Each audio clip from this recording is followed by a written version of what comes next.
Assalamualaikum warahmatullahi wabarakatuh. Namaku Putri Febria Herunisa dari Prodi Keperawatan. Hari ini aku akan menggambar sel prokariotik.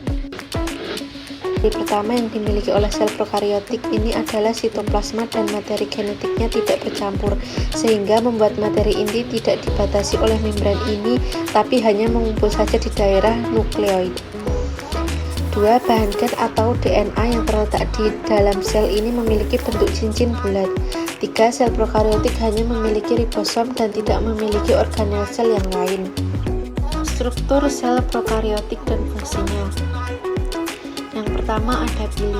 Pili berfungsi sebagai tempat masuknya materi genetik selama masa perkawinan serta membantu proses melekatkan diri pada jaringan hewan maupun tumbuhan. Yang kedua ada plasmid.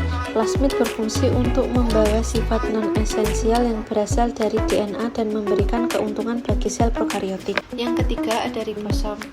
Ribosom melakukan proses translasi di dalam proses sintetis protein yang digunakan untuk mengubah kode genetik DNA akan menjadi protein. Yang keempat ada sitoplasma. Sitoplasma berfungsi menjadi tempat berlangsungnya reaksi metabolisme serta digunakan untuk menyimpan cadangan makanan di dalam bentuk granul. Yang kelima terdapat membran sel berfungsi sebagai pelindung sel dari lingkungan ekstraseluler serta bertugas menjadi pengatur lalu lintas zat-zat keluar masuk ke sel.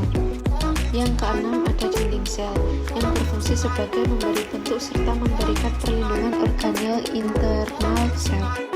Yang ketujuh terdapat kapsula. Kapsula berfungsi sebagai pelindung sel melekat diri dengan bakteri dan organisme lain, mencegah kekeringan pada sel sehingga melindungi bakteri patogen dan pengaruh antibodi sel inang.